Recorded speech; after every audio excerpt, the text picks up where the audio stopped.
Assalamualaikum warahmatullahi taala wabarakatuh.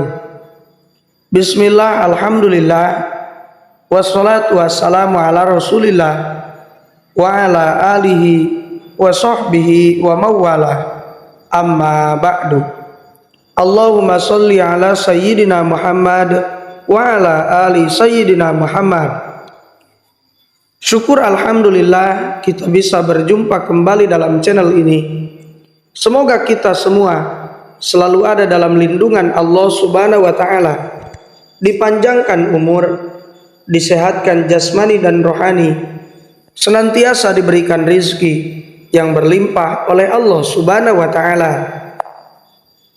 Salawat dan salam semoga tetap tercurah limpahkan kepada baginda Nabi Shallallahu Alaihi Wasallam, tidak lupa kepada keluarganya, kepada sahabatnya, kepada tabiin tabiatnya, juga sampai kepada kita semua selaku umatnya. Amin ya Allah ya Rabbal Alamin. Sahabat beriman yang dirahmati Allah Subhanahu wa taala, ayat kursi merupakan salah satu amalan yang dianjurkan untuk dibaca karena memiliki banyak keutamaan. Dalam Al-Quran, ayat kursi adalah bagian dari surat Al-Baqarah ayat ke-255. Ayat ini disebut juga sebagai pemimpin ayat di dalam Al-Quran. Hal ini sebagaimana sabda Rasulullah SAW dalam hadis riwayat Tirmidzi. Beliau bersabda, segala sesuatu itu mempunyai puncaknya, dan puncak Al-Quran ialah surat Al-Baqarah. Di dalamnya terdapat sebuah ayat pemimpin semua ayat Al-Quran, yaitu ayat kursi. Dengan demikian, umat muslim sebaiknya mengamalkan ayat ini di dalam kehidupan sehari-hari. Bagi yang membaca ayat mulia ini akan mendapatkan keutamaan berupa perlindungan di dunia dan dimudahkan untuk masuk surga. Simaklah video ini sampai akhir dan jangan lupa untuk menekan tombol subscribe, like, komen dan juga share sebanyak-banyaknya, dan aktifkan selalu lonceng notifikasinya agar tidak ketinggalan hal-hal terbaru yang kami update dalam channel ini. Semoga kebaikan sahabat semua dibalas oleh Allah Subhanahu wa taala. Sahabat beriman, setiap ayat yang ada di dalam Al-Quran memiliki keistimewaannya masing-masing, termasuk ayat kursi.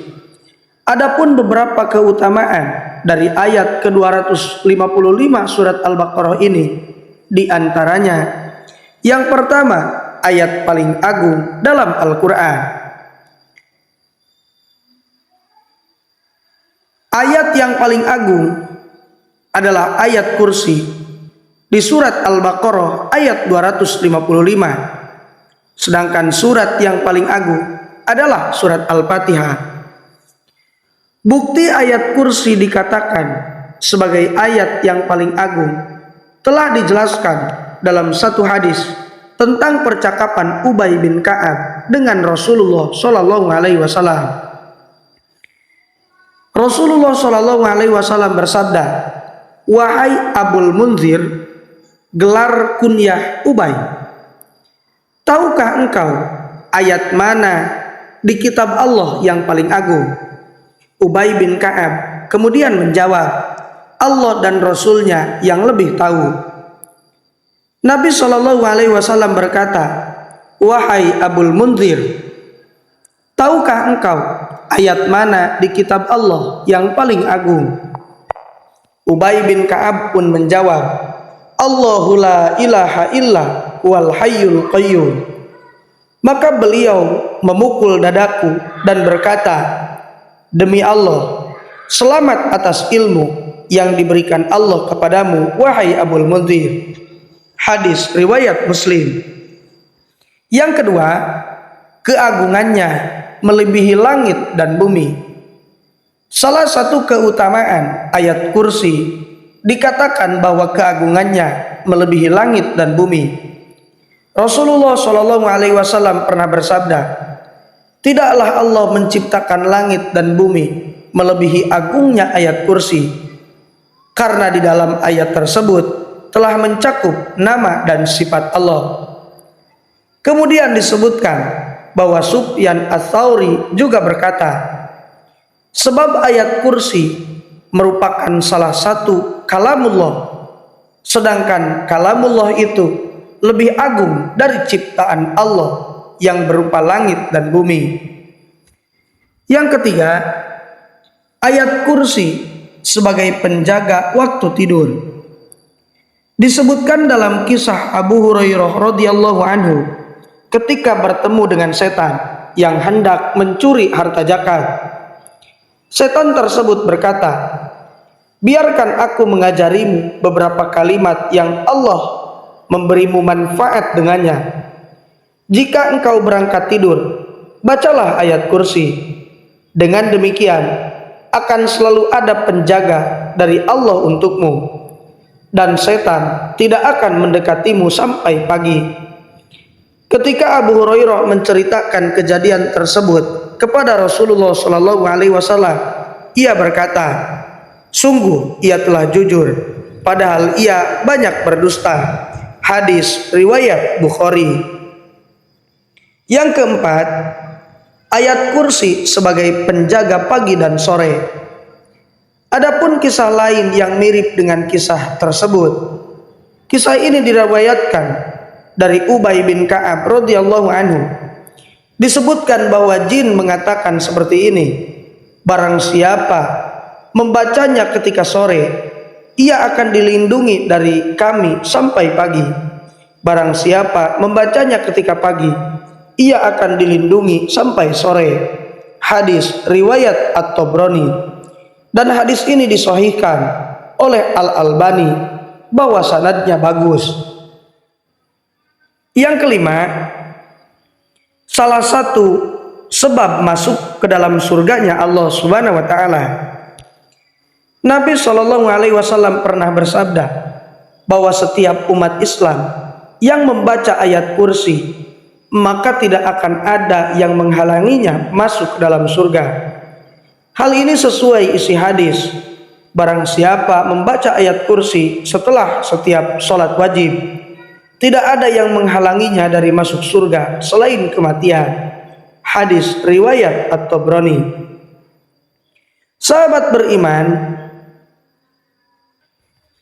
selain 5 keutamaan dari rutin membaca ayat kursi tersebut, juga ada anjuran tentang waktu pengamalan membaca ayat kursi. Yang pertama, bagi umat muslim yang membaca ayat kursi dianjurkan untuk membacanya di waktu pagi dan sore hari, sesuai dengan hadis yang diriwayatkan oleh Ubay bin Ka'ab bahwa Rasulullah Shallallahu Alaihi Wasallam bersabda, siapa yang membacanya ketika pagi, maka ia akan dilindungi oleh Allah dari berbagai gangguan hingga petang. Siapa yang membacanya ketika petang, maka ia akan dilindungi hingga pagi. Anjuran yang kedua membaca ayat kursi, yaitu sebelum tidur. Ketika membaca ayat kursi sebelum tidur, umat muslim akan mendapatkan penjagaan sepanjang malam. Hal ini diketahui sesuai pengaduan Abu Hurairah radhiyallahu anhu kepada Rasulullah Shallallahu Alaihi Wasallam tentang seseorang yang mengajarkan padanya ayat kursi.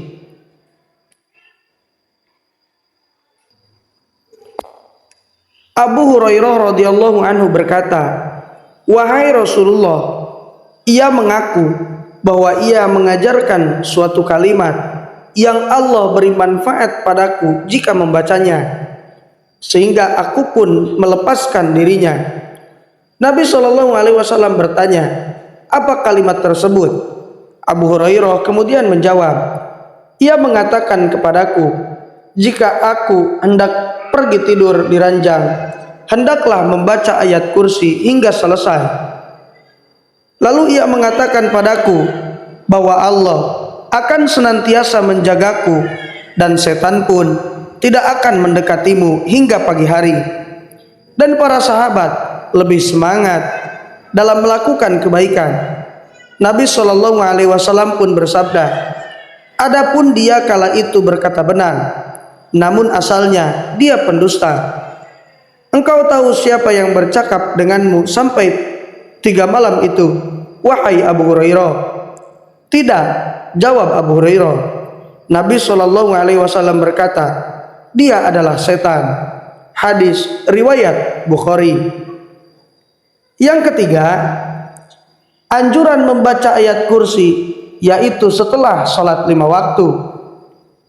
Seperti yang kita ketahui bahwa ayat kursi merupakan salah satu ayat yang paling mulia dalam Al-Quran.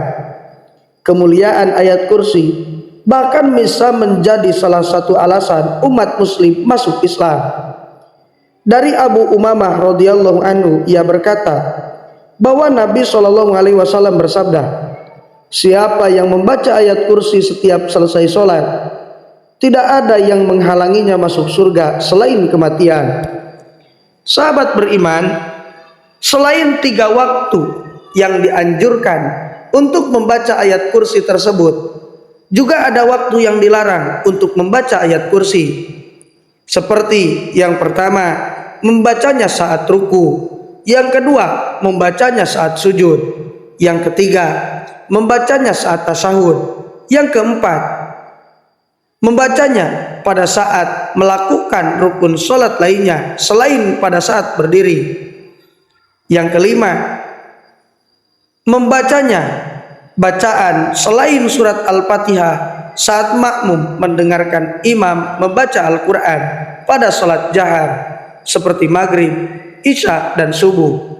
Yang keenam, membaca ayat kursi pada saat di toilet, pada saat ngantuk, pada saat tidak cakap membaca Al-Quran, dan pada saat khutbah. Imam An-Nawawi kemudian menambahkan bahwa pembaca Al-Quran juga perlu memperhatikan adab dalam membaca kitab suci tersebut. Misalnya, ia dianjurkan untuk menghentikan sejenak aktivitasnya ketika mengantuk di tengah aktivitas membaca Al-Quran.